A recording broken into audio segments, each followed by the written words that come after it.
तो आइए अब विस्तार से खबरों की ओर रुख कर लेते हैं। देखिए, बिहार में एनडीए को एक शानदार जीत मिल चुकी है और इस जीत के बाद से अब बिहार में सरकार बनाने की कवायद तेज हो चुकी है।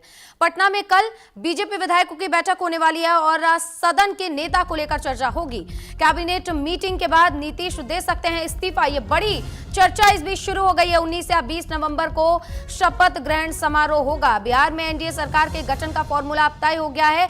अब देखिए, नीतीश कुमार बिहार के मुख्यमंत्री होंगे, ये सूत्र बता रहे हैं। जेडीयू के 14 मंत्री कैबिनेट में शामिल हो सकते हैं और बीजेपी के 15 मंत्री कैबिनेट में शामिल हो सकते हैं। इसी बीच एलजेपी यानी कि रामविलास की लोक जनशक्ति पार्टी के 3 विधायक इसमें मंत्री भी बन सकते हैं। अब देखिए, बिहार सरकार को लेकर कवायद शुरू हो चुकी है क्योंकि 14 तारीख को एक शानदार, एक ऐतिहासिक जीत एनडीए ने दर्ज की है। उसके बाद से लगातार ये चर्चा है कि क्या सीएम नीतीश ही अगले मुख्यमंत्री बनेंगे बिहार के, क्योंकि लगातार इस बीच जब सवाल पूछा गया, हालांकि चुनाव से पहले गृह मंत्री अमित शाह ने भी ये बात कही थी कि इसमें कोई डाउट नहीं है कि नीतीश के नेतृत्व में भी हम चुनाव लड़ रहे हैं और आने वाले समय में वो सीएम भी बनेंगे। लेकिन अब इस बात की चर्चा हो गई है कि क्या नीतीश को ही दोबारा से सीएम बनाया जाएगा, यानी कि क्या नीतीश कुमार 10वीं बार बिहार के मुख्यमंत्री बनेंगे। अब देखिए, क्योंकि वो मुख्यमंत्री हैं अभी भी, इसीलिए बहुत जल्दी वो इस्तीफा भी देंगे और इस्तीफा देने के बाद एक बार फिर से शपथ ग्रहण करेंगे।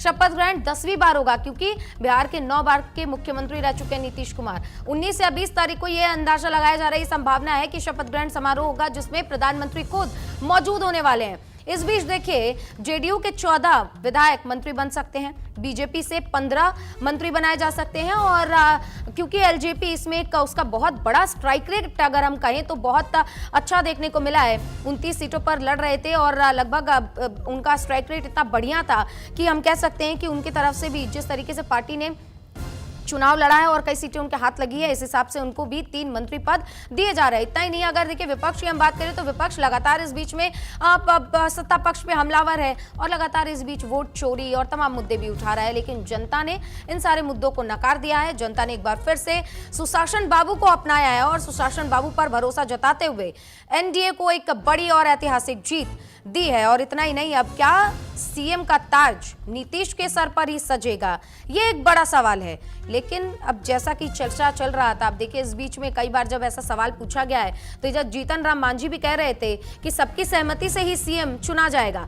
लेकिन क्या होने वाला है, ये एक बड़ी हम कह सकते हैं एक बड़ा सवाल भी है क्योंकि लगातार विपक्ष भी इसी सवाल पर अड़ा हुआ है और चुनाव के पहले भी इसी सवाल पर अड़ा हुआ था कि क्या नीतीश को ही सीएम बनाया जाएगा। क्योंकि जब विपक्ष नीतीश को लेकर हमलावर थी और बार बार उनके मानसिक संतुलन और तबियत खराब होने की बात कर रही थी, इसी बीच जब एनडीए से यह सवाल पूछा गया तो एनडीए ने भी कह दिया था कि नीतीश ही सीएम बनेंगे। अब देखिए, इस चीज को लेकर चिराग पासवान ने भी ये बात बोली है कि हमें अपने नेता पे पूरा भरोसा है, पूर्ण विश्वास है और नीतीश ही आगे सीएम बनेंगे। लेकिन जब ये सवाल बाद में पूछा गया तो सवाल कहीं ना कहीं ऐसा भी हो गया कि सभी की सहमति से जब विधायक दल की बैठक होगी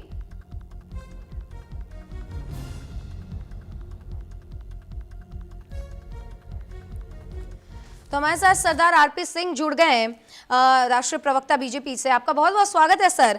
और सबसे पहले तो आप लोगों को ऐतिहासिक जीत की बहुत बहुत शुभकामनाएं और इस जीत को लेकर सबसे पहले आपकी प्रतिक्रिया, उसके बाद मैं अगले सवाल की ओर बढ़ूंगी।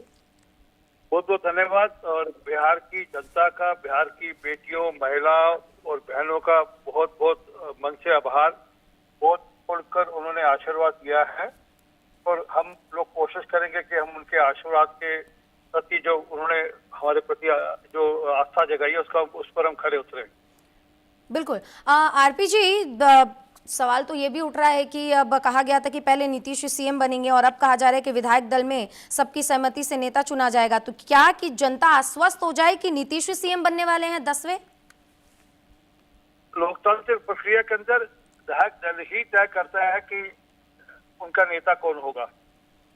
इसमें ये लोग पारिवारिक पार्टी नहीं है, 5 पार्टियों का मिलकर गठबंधन है। 5 पार्टियां मिलकर तय करेंगी कि उनका नेता कौन होगा और वह कल अपने तरफ से तय हो जाएगा। ठीक है। और क्या कहा जा रहा है कि शपथ ग्रहण कब तक हो जाएगा? और शपथ ग्रहण में क्योंकि चर्चा तो बार बार उठ रही थी सीएम फेस को ही लेकर और आप लोगों ने ये बात भी बोली थी कि सीएम तो अब नीतीश ही होंगे, लेकिन अब ये मुद्दा कुछ विधायक दल तक पहुंच रहा है, इसको लेकर विपक्ष भी अब निशाना साध रहा है। आरपी जी, विपक्ष के निशाने सारे फेल हो गए, परंतु जो मूल बात है विपक्ष में परिवारवाद चलता है। जिसका नतीजा रोहिणी आचार्य और उनके परिवार के साथ जो हो रहा है सबको जानकारी आ गई है। ठीक और है। यहाँ लोकतांत्रिक प्रक्रिया के अंतर्गत ही सब कुछ होगा और सारे विधायक मिलकर तय कर लेंगे, उसमें कोई मन में रखने वाली बात नहीं है। और नीतीश बाबू के नेतृत्व में हम लोगों ने चुनाव लड़ा है, अब विधायक दल आपस में तय करेंगे कि उनको नेता किसको चुनना है। ठीक है। अब ये भी आरपीजी एक सवाल उठ रहा है कि अब क्योंकि विधायक दल के पास ये पूरा अब जो मुद्दा है वहां चला जाएगा और नीतीश को लेकर भी काफी इस बीच में असमंजस की स्थिति एक बनी हुई है। इधर विपक्ष ने आप लोगों पर वोट चोरी का आरोप लगा दिया कि आप लोगों ने बहुत बड़ी धांधली की, उसके बाद ही आप लोगों को इतनी बड़ी जीत हाथ लगी है। कसियानी बिल्ली खम्मा नोचे कहावत है। अब इससे आगे उस क्या कर सकते हैं वो। अगर वोट चोरी का मामला होता तो बिहार की जनता बहुत जागरूक है और बिहार की जनता सड़कों पे आ गई होती। अगर किसी का वोट कट गया होता, किसी का वोट डालने का अधिकार दे दिया गया होता तो बिहार की जनता सड़क पे आ गई होती। तो 5 लोग ऐसे नहीं खड़े किए कि जिनका वोट गलत कटा हो। को लोगों के वोट डलवाने थे तो वो उनकी राजनीति होगी, परंतु सच ये है कि पूरी एक संवैधानिक प्रक्रिया के अंतर्गत काम हुआ है।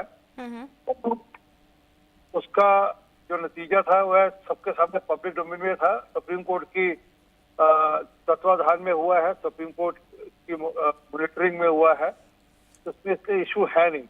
वो ठीक है, मैंने कहा किसानी बिल्ली खम्मा नोचने वाली स्थिति है उनकी। अब इससे आगे उनको सूझ नहीं रहा कि वो कैसे अपनी जेब बैठाएं हार की, इसलिए वोट चोरी की बात करते हैं। आरपीजी अब सवाल यहाँ पर ये भी उठ रहा था कि क्योंकि तमाम एग्जिट पोल, एग्जैक्ट पोल जो भी सामने आ रहे थे वो सब आपको 140 से 150 तक की सीटें बता रहे थे, लेकिन ये जो आंकड़ा 200 के पार पहुंचा है, आप लोगों को भी इस बात का अंदाजा नहीं था, लेकिन इस मैंडेट के लिए आप बिहार की जनता का कैसे आभार व्यक्त करेंगे? देखिए, मैंने कहा ना कि जो वादे हमने किए हैं उसको हम पूरा करेंगे और बिहार की बहनों और बेटियों को स्वावलंबी बनाने का नीतीश जी का और मोदी जी का संकल्प है, वह पूरा हो। ठीक है, तो क्या माना जा रहा है आरपीजी की शपथ ग्रहण में इस बार नीतीश ही शपथ ग्रहण लेंगे और 10वें मुख्यमंत्री वो बिहार के बनने वाले हैं, 10वीं बार वो शपथ ग्रहण लेंगे? ये आप कह रही हैं, पर मैं विधायक दल के जो मैंडेट है उसके ऊपर ओवर रूल नहीं कर सकता। ये मेरे और आपकी चर्चा का विषय नहीं है। विधायक दल का मैंडेट है, वो जिसको चुनना चाहेंगे उसको वे चुनेंगे। और हाँ, नीतीश बाबू के नेतृत्व में चुनाव लड़ा है तो स्वाभाविक रूप से नीतीश बाबू उनकी कंसिडरेशन में होंगे। ठीक है आरपीजी, जैसे आप बच रहे हैं जवाब देने से, इसीलिए ये बार बार और सवाल पूछा जा रहा है। हालांकि बहुत बहुत शुक्रिया आपका तमाम बातचीत करने के लिए। और देखा आपने कि ये राष्ट्रीय प्रवक्ता थे आरपी सिंह, जो भी बच रहे थे इस बात से कि आखिर क्या सीएम ही, मतलब नीतीश ही दोबारा से सीएम बनेंगे और 10वीं बार क्या वो शपथ मुख्यमंत्री के तौर पर लेंगे। ऐसे ही तमाम जो बीजेपी के नेता हैं वो बचते हुए नजर आ रहे हैं और सभी की एक ही बात है कि विधायक दल की जब बैठक होगी उसमें चुना जाएगा कि आखिर नेता कौन होगा। अब इसी को लेकर विपक्ष भी हमलावर हो चला है। अब देखिए, बिहार की